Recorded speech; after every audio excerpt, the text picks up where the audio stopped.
इस वक्त की बड़ी खबर हम आपको बता रहे हैं। जगन्नाथ यूनिवर्सिटी में फूड पॉइजनिंग से विद्यार्थियों के बीमार होने का मामला सामने आया है। ये अपने आप में एक बहुत बड़ी बात है, जहां पर यूनिवर्सिटी में बच्चों के बीमार होने का मामला सामने आया है, जो कि फूड पॉइजनिंग से हुआ है। मीडिया में खबर चलने के बाद प्रशासन हरकत में आ गया है और अब इस मामले की पूरी तरह से जांच की जा रही है। वहीं आपको बता दें कि खाद्य सुरक्षा विभाग की जो टीम है वो भी मौके पर पहुंच गई है। वो लगातार जो टीम है वो निरीक्षण कर रही है। टीम ने मेस का भी निरीक्षण किया है वहां पर और जाना है कि किस तरीके से ये खाना बनाया जा रहा था जिससे बच्चे बीमार हो गए हैं। टीम को मेस में मिली कई अनियमितताएं, जिसमें देखा गया कि खाना कितनी गलत तरीके से बनाया गया था। और आपको बता दें कि टीम ने जो है विभिन्न खाद्य सामग्री के लिए भी 8 सैंपल लिए हैं कि जो खाना बच्चों ने खाया है वो किस तरह से बनाया गया था, उसमें कहीं किसी तरह की लापरवाही तो नहीं है, क्योंकि बच्चे बीमार हो गए हैं। एक बहुत बड़ा मामला ये जो है देखने को मिला है। उसके बाद में जो रिपोर्ट आएगी उस पर एक कार्रवाई होगी।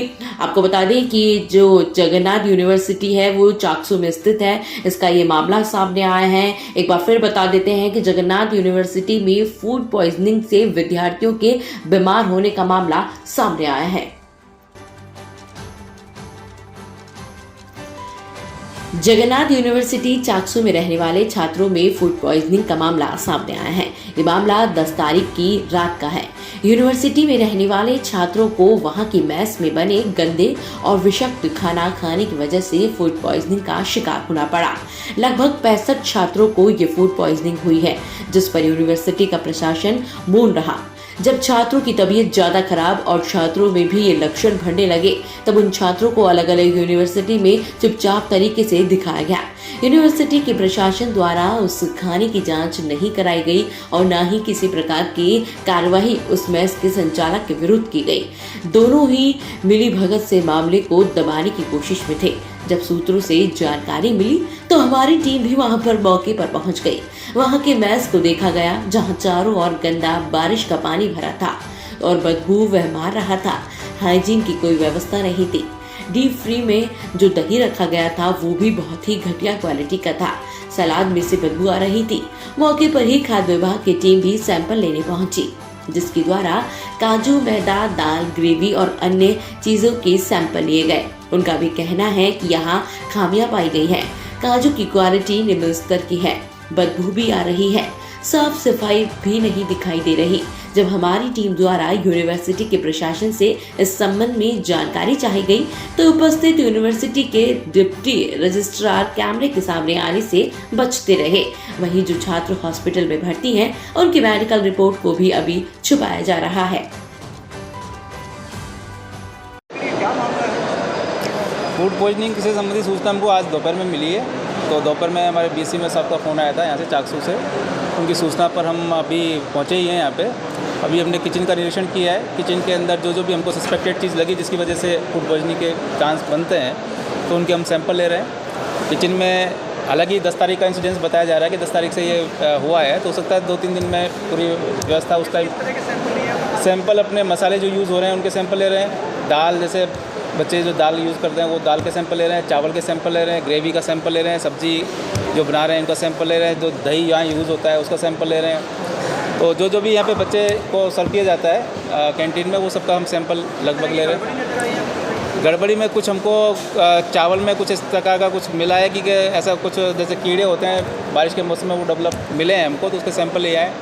ऐसे हमको काजू भी जो क्वालिटी वाइज हमको काफ़ी ख़राब दिख रहे हैं, उसके भी हमने सैंपल लिए हैं यहाँ पे। तो जिस वजह से भाई खाने की चीज़ में कहीं कहीं कीड़े आए हैं, उस वजह से बच्चों को फूड पॉइजनिंग का चांसेस है, तो उसके अपने सैंपल ले रहे हैं और उसके हिसाब से जो भी रिपोर्ट आएगी उसके आगे कार्रवाई की जाएगी।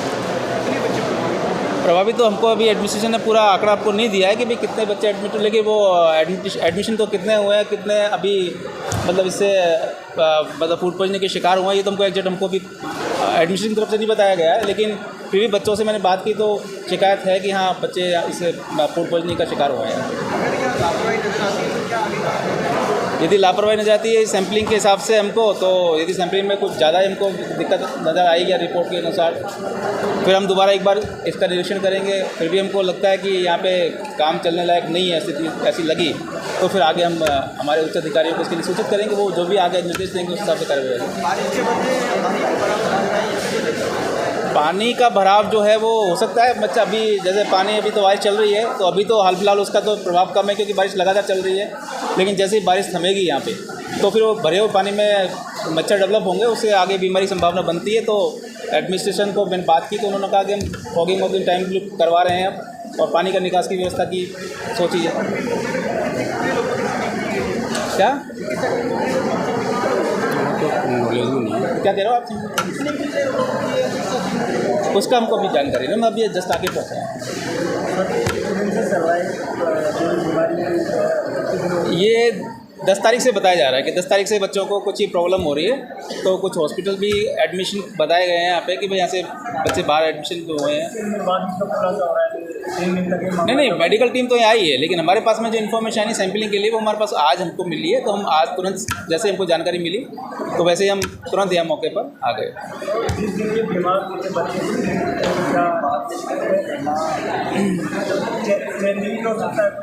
जो फूड प्रोडक्ट्स यहाँ पे मिले हैं, जो हमको अवेलेबल मिले हैं, उनका हम सैंपल कर रहे हैं। तो जो कच्चा माल जो यहाँ यूज़ होता है वो तो हम यूज़ ले रहे हैं, हमको भी मिला भी है कि हमको लग रहे हैं कि कीड़े, जैसे काजू का सैंपल लिया, इसमें नज़र आया बिल्कुल थर्ड क्लास क्वालिटी है, तो उसका सैंपल हम ले रहे हैं। जिस प्रकार बच्ची को पहले बीमार होना बताया गया, हाँ। और जिस खाने को करके वो बीमार हुए, हाँ, वो सैंपल शायद आपके ड्यूटी निरीक्षण में वो प्राप्त हुए नहीं हुए हैं, या किस प्रकार की कार्रवाई आपने उस कैंटीन को देखने के लिए? हम जैसे कैंटीन के अंदर हम अभी आए तो उस टाइम जब खाना बन रहा था तो उस टाइम हमने देखा कि खाने के लिए उन्होंने सफाई व्यवस्था थी वो भी तो हमको ठीक मिली है।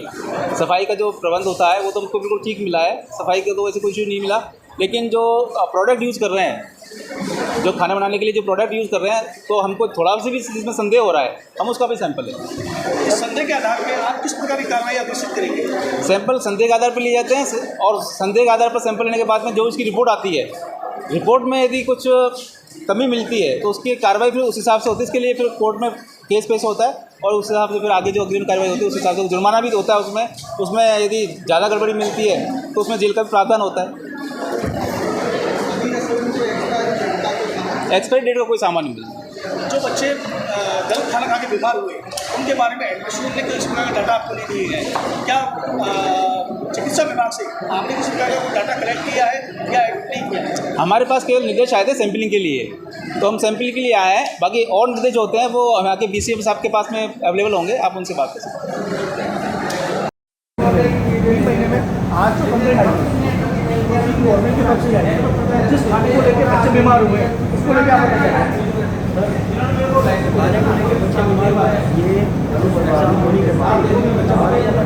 ये बड़ी लापरवाही है आपकी, कहीं के रसोई में व्यवस्थाएं नजर आ रही है। ऐसा आपने बोला, आपके रसोई साफ तो कोई नहीं है मौके पर। जिस प्रकार की अभी तो साहब से बातचीत हुई तो सैंपल सुन लिए काजू के लिए, दही के लिए नहीं दे रहे हैं अभी कोई चीज़ नहीं दे रहे हैं। अगर बेस्ट मटीरियल है तो वो क्या वेंडर को